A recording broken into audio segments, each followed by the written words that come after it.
Everything has to be scripted, fake.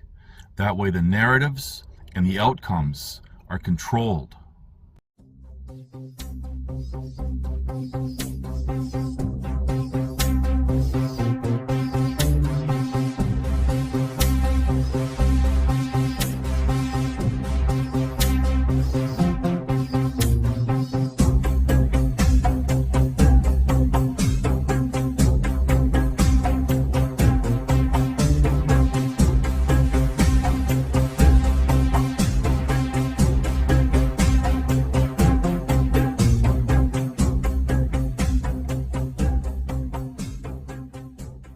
Most of your brain is kind of like a little bouncer at a nightclub. Nothing is gonna get in there without permission, but that permission is not logical. The permission for our brain is emotional and tribal. It has full alignment with our identity. So when somebody hears a message that conflicts with who they believe they are, it physically hurts. And we call that cognitive dissonance. It is a stress alarm in the anterior cingulate cortex. So your brain is kind of scrambling to shut it down by either changing the behavior that's contradicting or rewiring the identity to match up with it. People almost never change behavior first. They recode or redefine or rewire the entire story to end the pain. So they say something like, yeah, but everyone else does it. It's not lying, it's just reframing. Or I had no choice. Or I was just following orders. Or I was doing what everybody else was doing. And that's dissonance resolved. Identity stays intact, the dissonance gets resolved. Hello, it's May 2025. Now, this video is inspired by recent events and observing how people act and react. Now, we've seen the same type of thing happen in the US recently, and we're seeing the same type of thing happening here in Canada. And what I'm going to be talking about is the high school mentality, we'll call it. A lot of people, they point fingers and say how politicians act like high schoolers.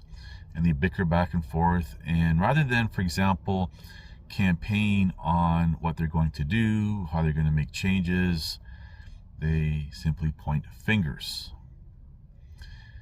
What's very interesting is the commoner, for the most part, act like high schoolers themselves. They have the high school mentality. And this is why, for example, politicians today act like high schoolers, and they conduct themselves as such. Sure, they might, when they campaign, say a few things that they would like to do, but ultimately they're acting like high schoolers. And we see the response of the people who are pointing the fingers even, acting like high schoolers. Now, I'm going to stop here for a second. This is not a diss against people in high school, but rather when you're in high school, you're young, you're a young adult teenager, you have no life experience, and you do have a different mentality, view on life and how you act. Dare I say, no matter how mature you might be for your age, it's still immature to someone who has been seasoned in life, we'll say. Somebody who has life experience and everything else.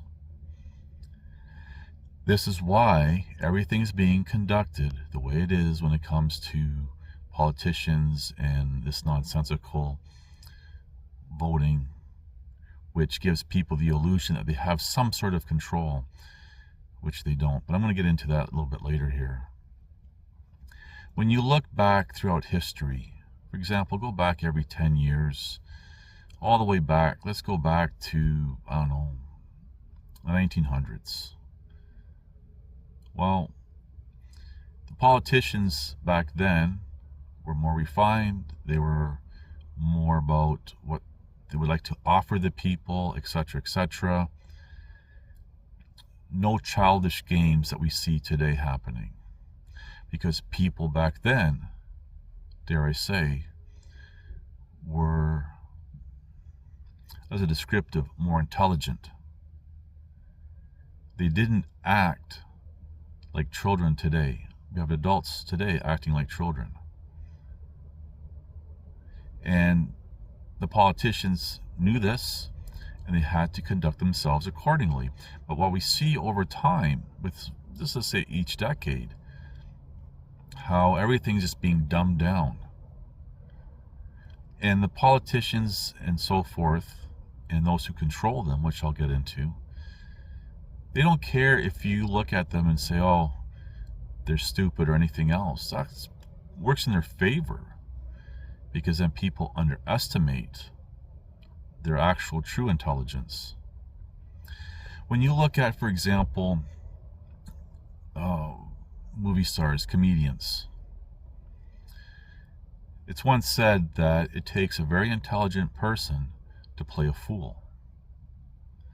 I've kind of bastardized that saying, but basically that's what it is.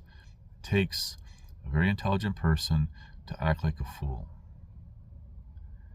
And when the commoner is not acting like a fool, but as a descriptive, loose descriptive, they are fools, then it's very easy for the intelligent people, those in perceived positions of authority and those controlling them, to manipulate, because they're not fools, they're simply acting like that. This high school mentality. When we see the outrage and everything else when the wrong party, depending on what side of the fence you're on, is elected. And that's all just a dog and pony show hidden behind smoke and mirrors, and people buy into it. People are looking for someone to save them, someone to save civilization, which I've addressed before.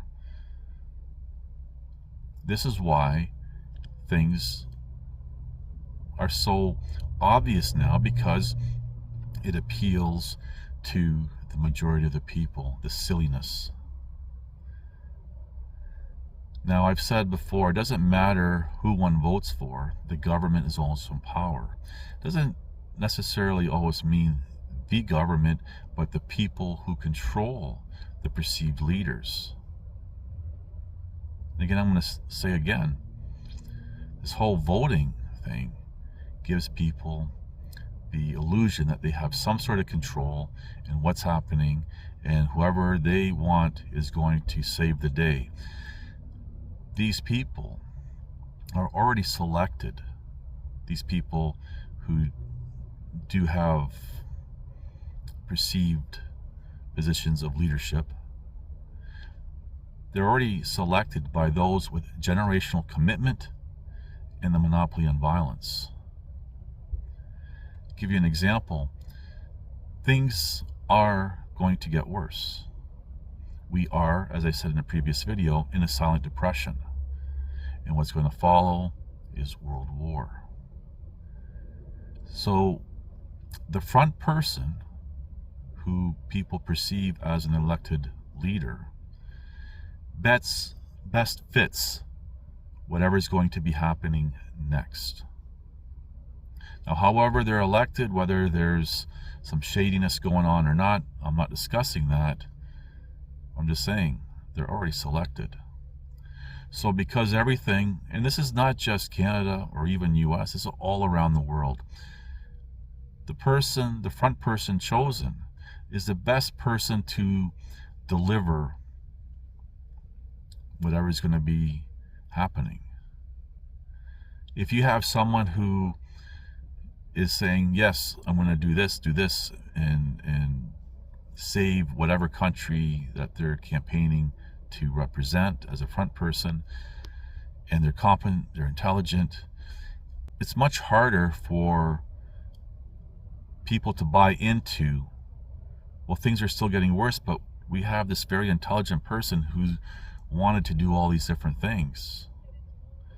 I'm just going to segue for a moment.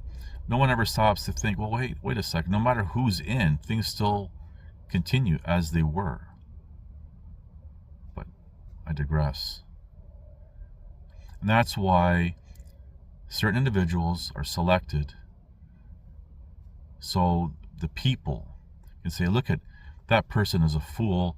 They're acting like a high schooler. This is why everything's going the way it is, because it's a lot easier for people to associate whatever's happening with them, and the front person is the one who saying, yeah, I'll take the hit for the prestige of a position and whatever perks that may come with it. But really, everything that's happening is because of the people. I've highlighted, for example, how even people who resist, who protest and everything else, they are needed to do that so things can become worse. People who act or perceive to be acting alone, doing, say for example, something horrible to take someone from life, these people are needed. And I talked about copycats and everything else in previous videos.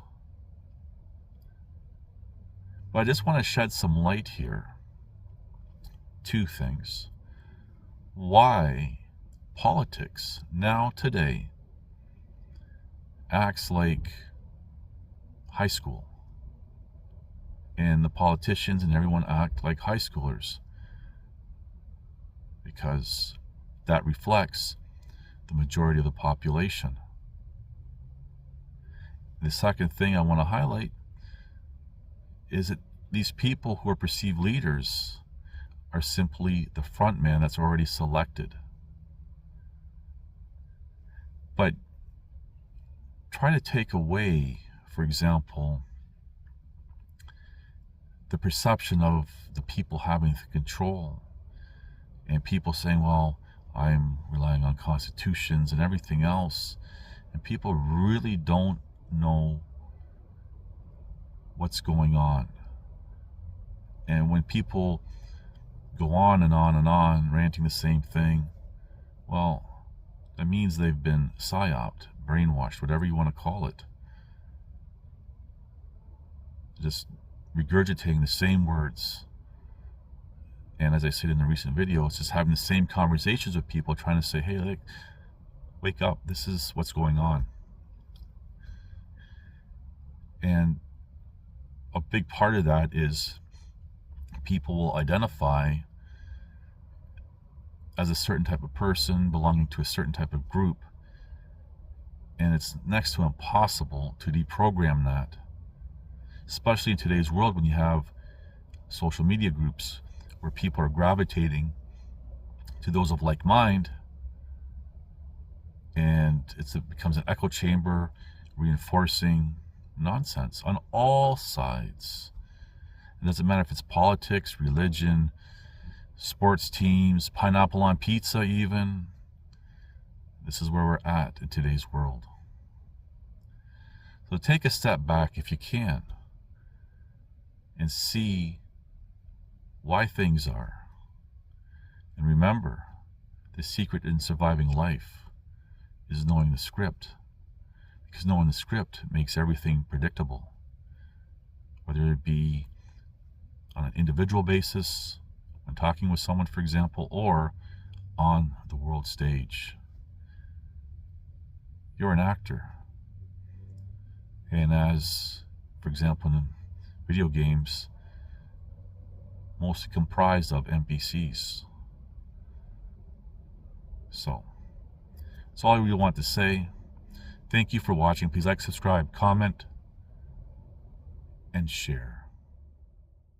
Well-meaning incompetence destroys more effectively than calculated malevolence ever could.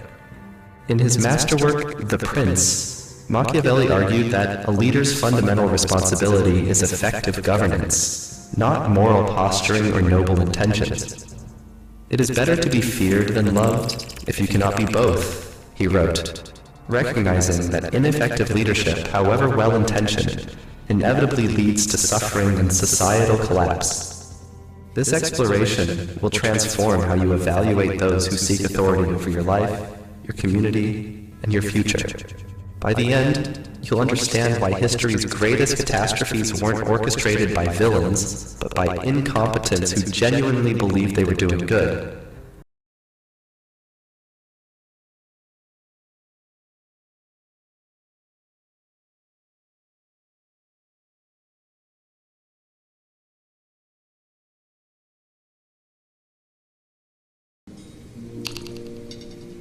After 9 years, you know what I realized?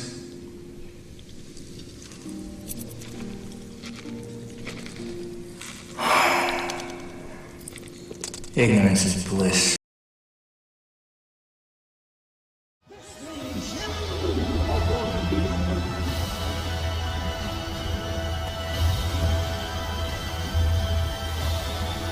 Listen to this and write it down if you can't remember it.